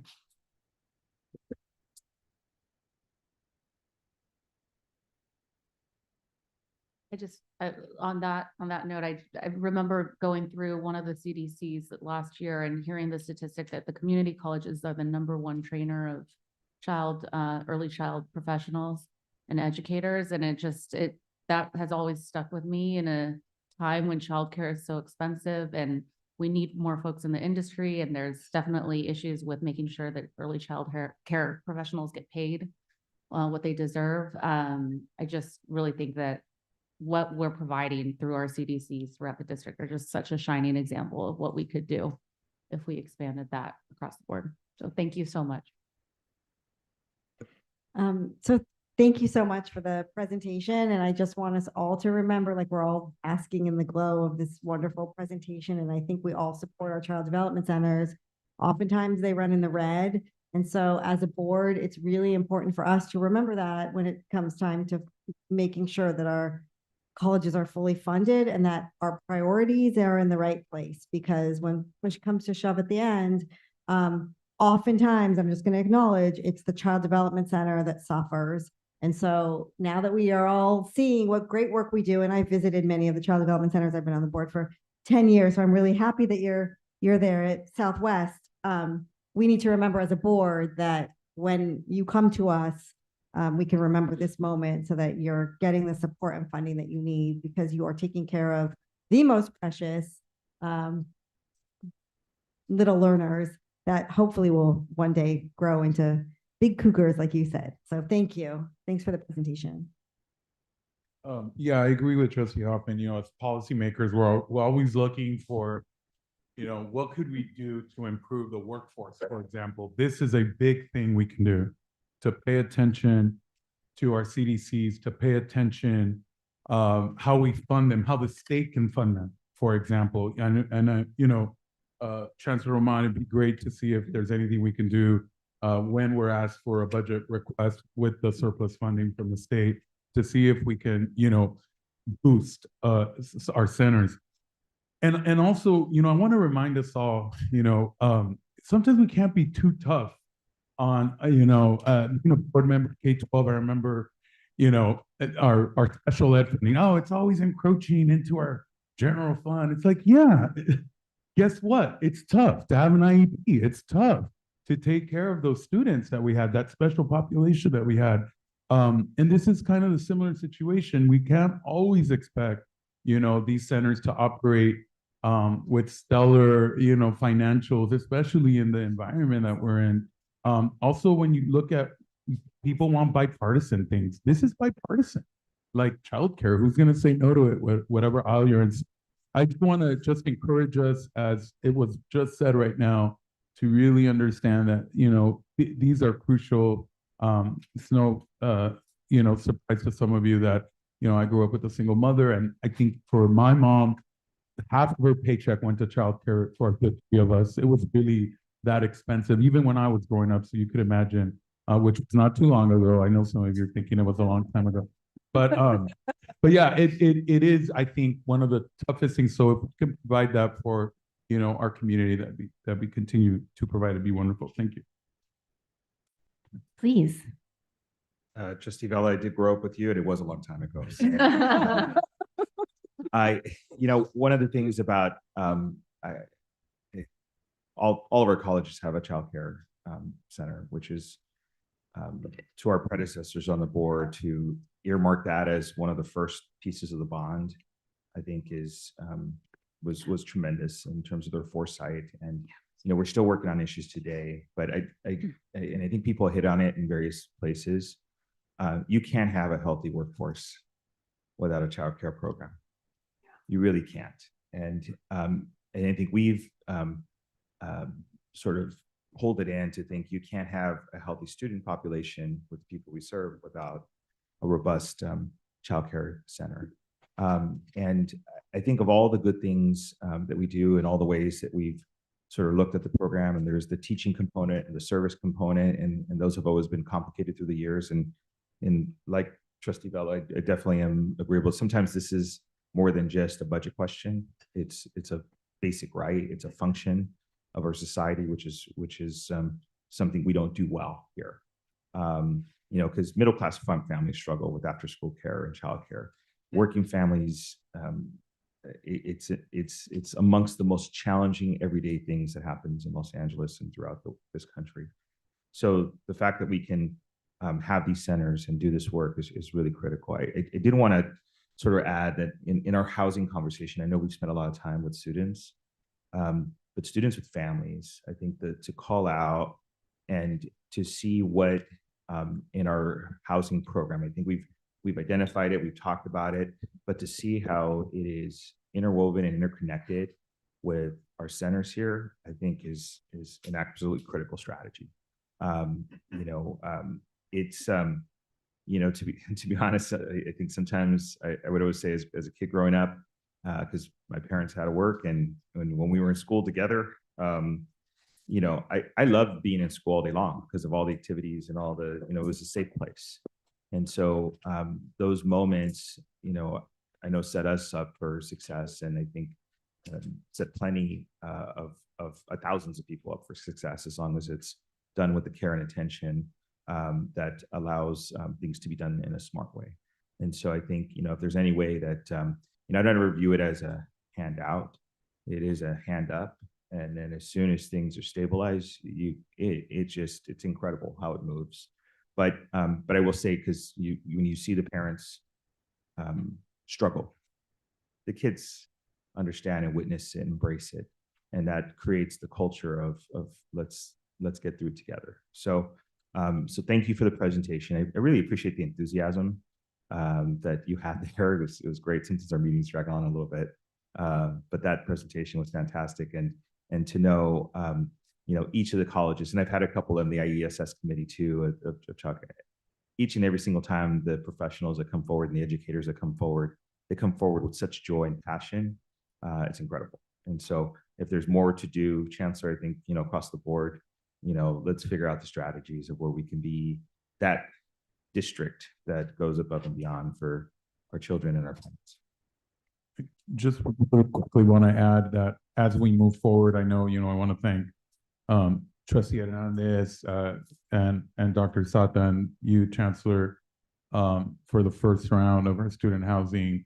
I know that our next conversation at the Basic Needs Committee will be about workforce housing. And I think one of the interesting pieces of this, to Trustee Vettis's point, is, how will our employees that perhaps would utilize, let's say, our workforce development, workforce housing, we could weave in, for example, the childcare component for them, right? Because, again, not calling out anyone in particular, but depending on what type of employee within the district, and I know LA Unified is pushing their workforce housing, how those needs will be different.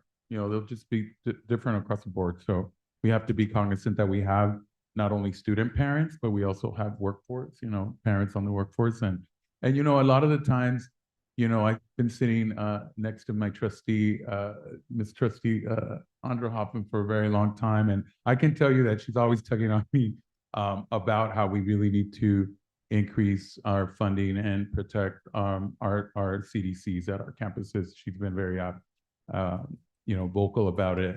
So I want to thank you, because I know you've been bringing this up for many years. Yeah. Thank you so much. I know we've had a lot of eloquent comments on behalf of all of our trustees. I just want to thank again all of our child development centers, our 9 child development centers. Let's give them a round of applause. And trustee, I will say this on behalf of my 9 college presidents. I hope I don't get kicked under the table later, but I think we all remain fully committed to ensure that the CDC programs continue to exist. We know sometimes the budget constraint will have us consider certain initiatives, but I think all of us feel strongly about continuing to support the child development program. So we remain committed that way. And then lastly, I think, again, Director McKnight, had the pleasure of going to visit you. If you haven't yet, get to all 9 of them, but I had the honor of being at Southwest 2 weeks ago, and it's just amazing work that you're doing under your leadership. So I want to thank you as well for being here today. Thank you so much.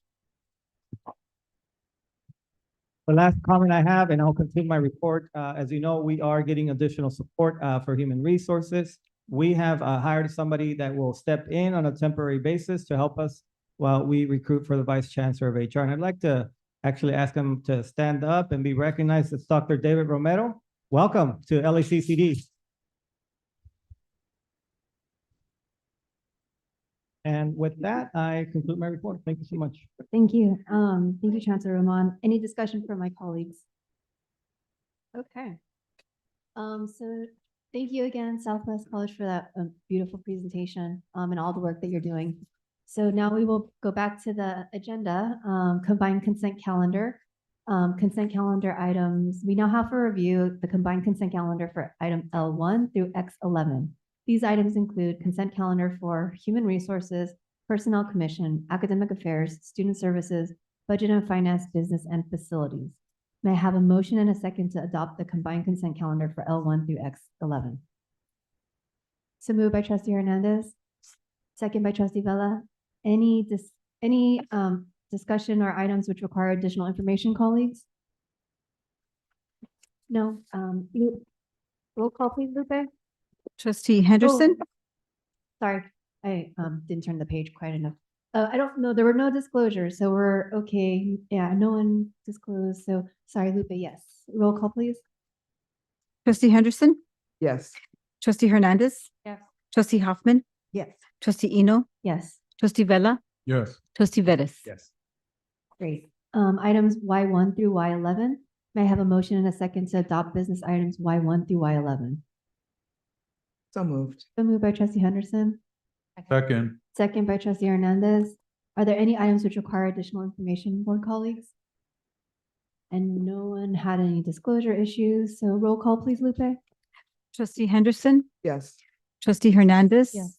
Trustee Hoffman, Yes. Trustee Eno, Yes. Trustee Vella, Yes. Trustee Vettis. Yes. Thank Great. you. Facilities items Z1 through Z10. May I have a motion and a second to adopt facilities items Z1 through Z10? So moved. So moved by Trustee Henderson. Second. Second by Trustee Hernandez. Any items which require additional information, colleagues?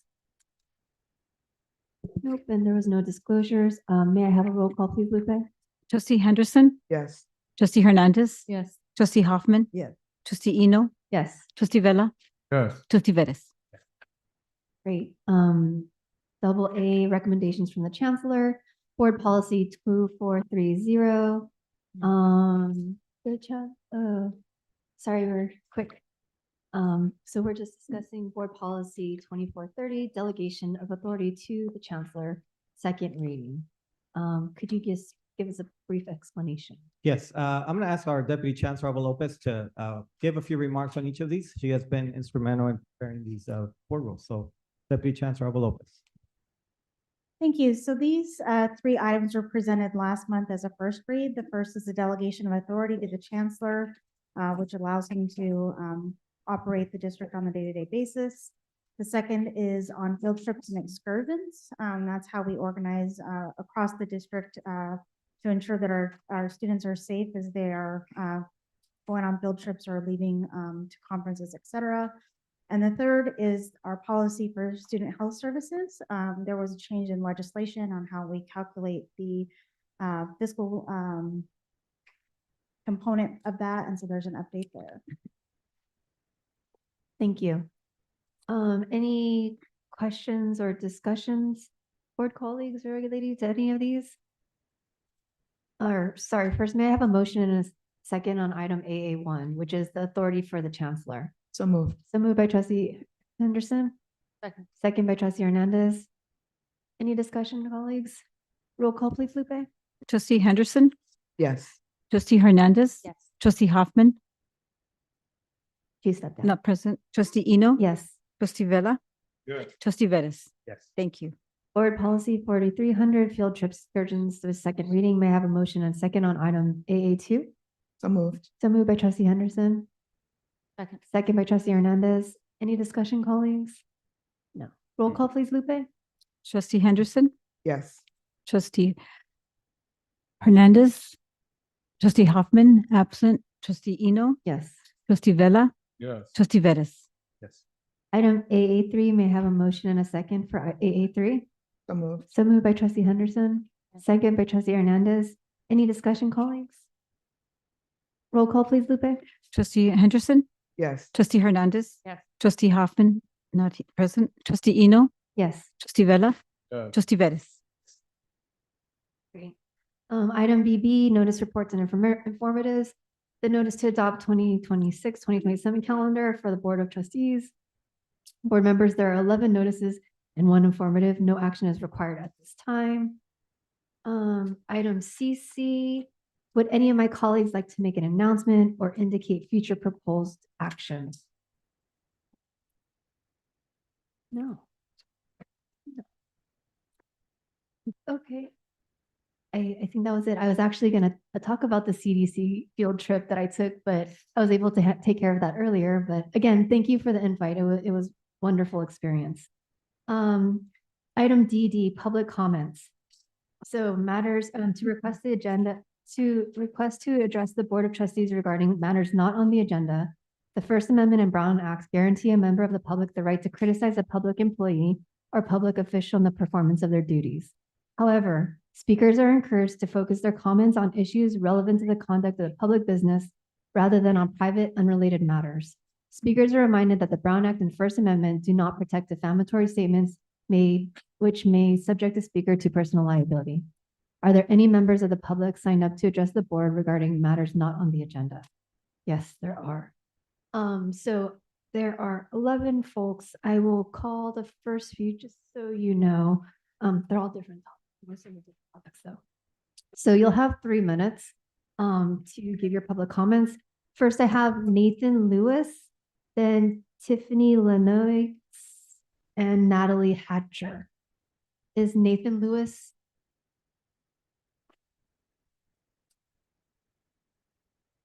President Eno, Oh, yes. are they all related to the same topic? No, they're not. And is it okay if we make a motion perhaps to do a two minute? I don't mean Sure. Is that your motion to make it 2 minutes? I mean, if I'll there's, second. Okay, yeah, Second that motion. yeah, sure. So we'll limit it to 2 minutes. if there's somebody that has to, You can you know, extend. take, yeah, Okay. it's just a We'll try to keep baseline it- for this Sure. due to the 11. Okay, thank you. Roll call, please, Lupe, for 2 minutes. Trustee Henderson, Yes. trustee Hernandez, Yes. trustee Hoffman, Yes. trustee Eno, Yes. trustee Vella, Yes. trustee Vettis. Yes. Thank you. Great. So just a reminder, we're keeping your time at 2 minutes. Is Nathan Lewis online? No. No. I do see Tiffany. Okay, sorry, yeah. Please. You'll have 2 minutes. Okay. Whenever you're ready. Awesome. Thank you. Y'all can hear me? Yes. Oh, look at me on the back and back of y'all. That's amazing. So hi, everybody. My name is Tiffany Lenoir. I'm a sociology professor and division chair at West Los Angeles College. I've been in the district since 2007, started at LA Valley College.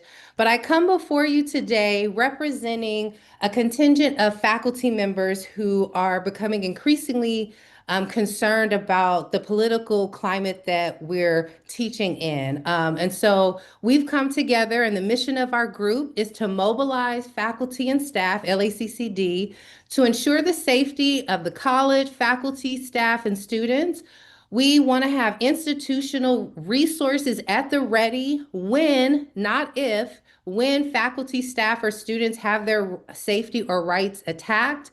Our goal is to demand action and to know in advance what our institutions and bodies such as yours are legally bound to do and what they are morally willing to do in the midst of immorality and a societal decline into authoritarianism. For the Board of Trustees in particular, we would love to see the development of a comprehensive plan for responding to ICE and other entities that threaten faculty, staff, and students beyond call your president. We would also love to see a comprehensive plan of how we're going to protect faculty and staff from retaliation for ensuring our students' safety. We want to see a full protection provided for faculty and staff and student data. And then we would also like to see transparency and a relaying of the legal rights of faculty, staff, and students. And so we really would love to see the Board of Trustees provide us with a proactive plan to protect LACCD faculty, staff, and students, and to support us in the resistance against this increasingly authoritarian political climate. Thank you. Thank you. Great. Note taken. And we also do have the campus safety and security committee that we started since all of this. So that would be a great place for these topics to come up. And I know they've been discussed. Great. So next, I have Natalie Hatcher, then Christine Wright, then Ashley Tahada. Natalie, are you She's not online. here or online? She's not online. Okay. Is Christine Wright? Yes, I see Christine Wright's here. And then Ashley Tahada is next. Good afternoon, everyone. My name is Christine Wright. I am full-time sociology professor at LASC. I also serve as our VP of Academic Senate, chair of the AFT 1521 Black Caucus, and secretary of the ASCCC Black Caucus. To begin, I'd like to congratulate the state of California for understanding the assignment. It will take organizing of everyday people and solidarity to move this country, this state, and yes, this district to a more progressive place where our actions match our rhetoric. To that end, I want to remind all of the 10-point platform that President McKeever mentioned for the Racial Equity and Social Justice Framework passed by AFT 1521 last year. The Black Caucus is looking for measurable results sooner than later, including a funded grant writer on each campus to help bring in needed resources, and for our students and community members, a farmers market on all 9 colleges. Thank you, Chancellor Roman and team, for your efforts in cleaning up the mess that has been the LACCD HR department. Abuse of power has been an issue on campuses that led to a record number of grievances last year, and I'm looking at to your bold leadership to clean up that mess as well, and grateful to hear that there have been many less grievances this year. I also want to thank the AFT Grievance Committee and our Chief Grievance Officer for doing the work needed to defend faculty rights. I understand some grievances have been resolved, but others still remain, and I'm respectfully requesting management rebuild good faith efforts to resolve the remaining grievances immediately.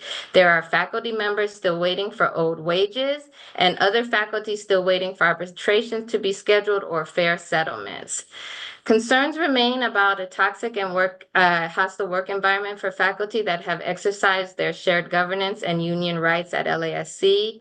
At LASC, we've already lost many really stellar colleagues who left due to a number of reasons that range from wage theft to frustration over campus and district management to basically pushed into retirement. Colleague civil rights have been violated. I believe collegial consultation is improving at the district level, and I'm calling for campus climates to improve immediately as well, where management respects in action the role of faculty and our union in participatory governance. Finally, just a note that bots are still a problem and becoming more. Okay. Final thought. You said finally. Yes. Bots are still a problem and becoming more sophisticated every semester, creating extra work for faculty to decipher real students from bots when we should be just teaching our courses. Thank you. Thank you. Next, I have Ashley Tahada, and then Enrique Anicito, and then Angela Johnson. And I saw Ashley online. Great, thank you. Good afternoon, Honorable Board of Trustees and Chancellor Roman. My name is Ashley Tahada, here on behalf of the Campaign for College Opportunity. We would like to sincerely congratulate several LACCD colleges for your recent recognition as a 2025 Pathway Champion. The 2025 Pathway Champions Awards honor California colleges creating impactful, seamless paths to student success through placement, completion, or transfer. Congratulations to Los Angeles Trade Technical College and East Los Angeles College for your efforts in campus-wide growth and transfer-level math success. This award highlights colleges with the greatest percentage point gains in student completion since the previous academic year. We would also like to congratulate Los Angeles Harbor College, recognized for Black transfer-level math success, an award highlighting colleges with the highest percentage of Black students completing transfer-level math within 1 year of enrollment. These distinctions honor your commitment to ensuring that California students, particularly those historically left behind, have clear, supported, and equitable pathways to reach their college goals. Your campuses are leading examples of what's possible when placement and transfer reforms are guided by equity and excellence. Together, you are breaking down systemic barriers, accelerating students directly into transfer-level coursework, and building seamless partnerships that turn opportunity into achievement in LACCD. At the Campaign for College Opportunity, we believe that every Californian deserves the chance not only to attend college, but to succeed there. Today, we proudly celebrate the educators, counselors, and leaders across LACCD who are turning that vision into reality. Congratulations, and thank you for your continued leadership in advancing college opportunities for the students of Los Angeles. Thank you. Thank you. Next, I have Enrique Anicito. Hello. And then Angela Johnson and round of guests. Hi, everybody. Hello. I'm here appealing the decision regarding the investigation results per my right outlined in C14. Last spring, I was accused by one student of discrimination and sexual misconduct. I was placed in involuntary paid leave. The investigation began and the assigned investigator concluded based on what I think is only hearsay that some of the accusations were sustained, but some others were not. I believe this was a biased argument. Dr. McQuarters later interviewed me and decided the same. I believe this investigation was biased. Out of 30 students, 4 were interviewed. 2 of those were appointed by the accuser, and the other 2 were chosen by the investigator. I have worked for the district more than 30 years. I now qualify for retirement. My family livelihood is at risk. I honestly believe that if you are willing not to let me come back to work with dignity, then at least allow me to retire with dignity and don't for me not to lose my accumulated hard work benefits during the 30 years plus I service in this district. Thank you. Thank you. Next is Angela Johnson, and then Rhonda Guess, and then Jeremy Kuyenka. Hello, good afternoon. Thank you so much, Board of Trustees, for allowing me this opportunity to address you at these monthly meetings. I really do appreciate being able to use this platform to speak up, not only for myself, but on behalf of fellow student journalists at Los Angeles City College. I feel safe here to speak truth to power about what has happened to the journalism program at LACC from spring 2021 to spring 2025. I don't want to belabor the point, but I'll just give a quick review. Some very important courses were taken away: J220, J105, J285, J185. The to be arranged hours and defined class hours were arbitrarily shuffled around in the name of enhancing enrollment. The viability study was called for the department, even though the program issued more degrees than are required. So the viability was studied, I think, unfoundedly, but we passed. The newspaper budget was held up for 2 months. Last semester, the magazine was canceled. Students were deprived of scholarship opportunities as a result. So that's a recap of the last semester. The Collegian newspaper covered all of these goings on with investigative news coverage in the 4 issues that we were able to put together last semester. During the National Media Fest Journalism Convention that just closed, our staff won first place Pinnacle Awards for college from the College Media Association for feature story, series coverage, general news package, and newspaper front page. So we did the work. Every category we entered, we won first place. So at last semester, when the journalism program was also allowed to move, okay, I've spent up all my time. I just want LACC Journalism Department to have the same programs as the other journalism programs, ELAC, Pierce, and Valley College. Right now, we're at a deficit, and it's not enough to take away 10 things and give us back 2. We need restoration, we need reparations, we need to be repaired. Thank Okay, you. thank you. Next is Rhonda Guess. And then Jeremy Kuyenka and Amy Shank. Hello, everyone. It's good to see you. I just want to start off with something just very small And it's actually to amplify something that Angela said. It's hard to thrive and work when you suffer microaggressions. The latest microaggression for me at work is, gosh, someone else told me, you've been at City College since in May, you had 20 years. So you would think that people would listen when I tell them, you need to put PR in the winter because it's a course that you can actually learn in a month. And Mass Comm, you put in the spring because it's rigorous. It's a IGETC course that transfers to the UC system. Nobody listened. I wrote it down. So I can't, I just want you to know. But I want to tell you something that you are making way, the LACCD, for students to go to Washington, DC and to win first place coming off a semester when they didn't have a printing contract, when they didn't have all of the things they did. They're still able to go and excel.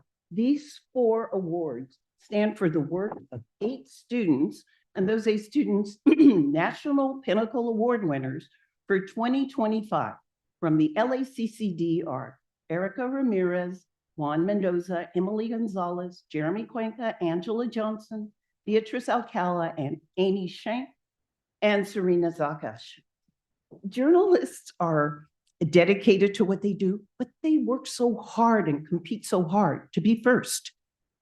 This is the promise of public education made real. Don't allow other people to interrupt it. Where can our students go to get this type of education for $46 a unit? We're not doing the right things at City, and some people are just taking up time, you know, they're waiting for their BBD, you know, that's what the students call it, bigger, better deal. But that's not good enough. You have to protect journalism. The country isn't, but you can. The LACCD in its wisdom for a program that's been around since 1929. If anybody wants these, I left them for you. Thank you. Now I have Jeremy Cuenca, and then Amy Shank, and then Rebecca Rosansky.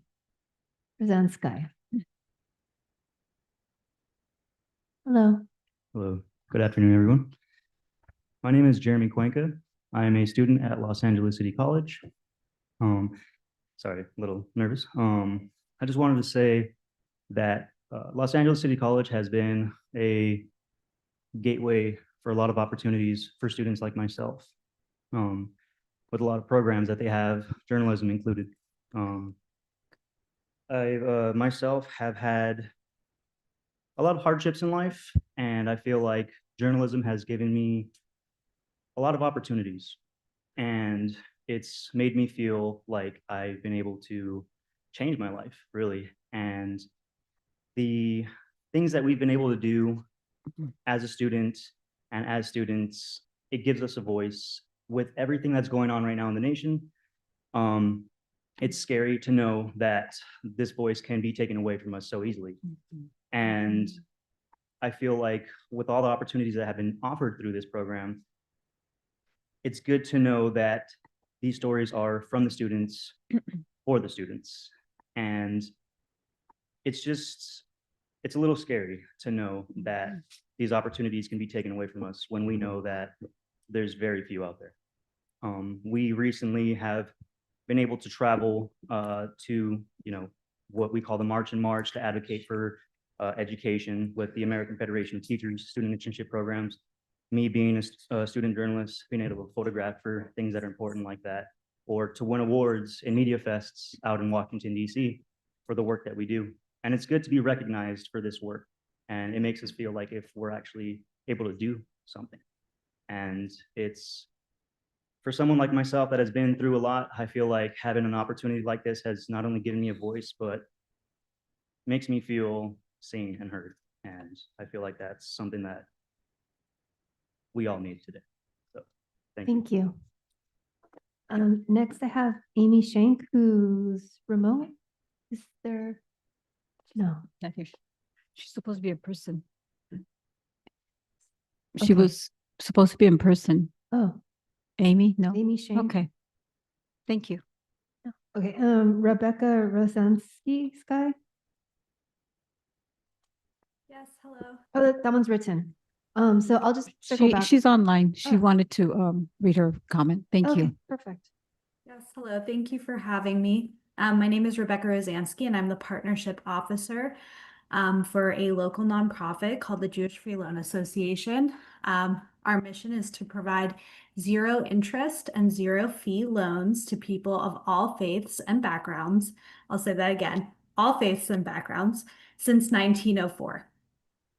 We serve a wide range of needs, including personal emergencies, small business, and the reason why we're here today, education. So earlier this year, we expanded our student loan program to cover vocational schools, trade schools, community college, junior college, and LACCD schools would be included in that.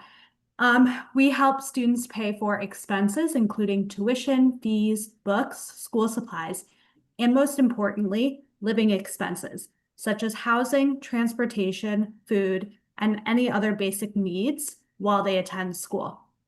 Eligible students pursuing degrees, diplomas, or certificates can receive up to $5,000 with one qualified guarantor, or up to $10,000 up with two qualified guarantors. Our loans can be renewed, our student loans, excuse me, can be renewed up to 3 years in a row for a maximum of $30,000.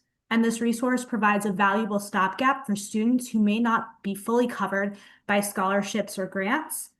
And it provides an affordable alternative to taking out costly interest-bearing loans, including, in some cases, FAFSA loans. In light of the changes coming to FAFSA, this option is needed now more than ever. The terms are simple. You only pay back what you borrow. Again, no interest, no fees. We are totally nonprofit. And to be eligible for a loan, the applicant must reside in the County of Los Angeles, Santa Barbara, or Ventura counties. Our applications close this year on November 30th. Thank you. Yeah. Thank you. I'll circle back to the other ones. So we have Nathan Lewis.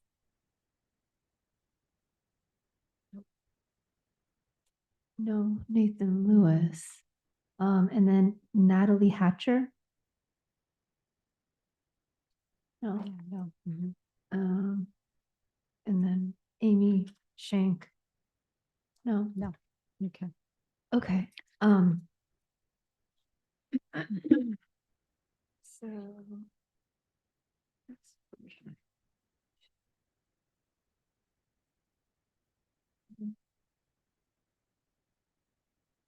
Sorry. Okay. Are there any members of the public signed up to address board items regarding closed session matters? None. So now with that said, the board will now recess to closed session in accordance with the Ralph M. Brown Act, Government Code Sections 54950, established sequence, and the Ed Code to discuss the matters on the posted closed session agenda pursuant Government Code Section 54954.5. If there are no objections, hearing none, the meeting will now recess to closed session. Thank you, everyone. Go Dodgers. I know. I was really worried that the parade was going to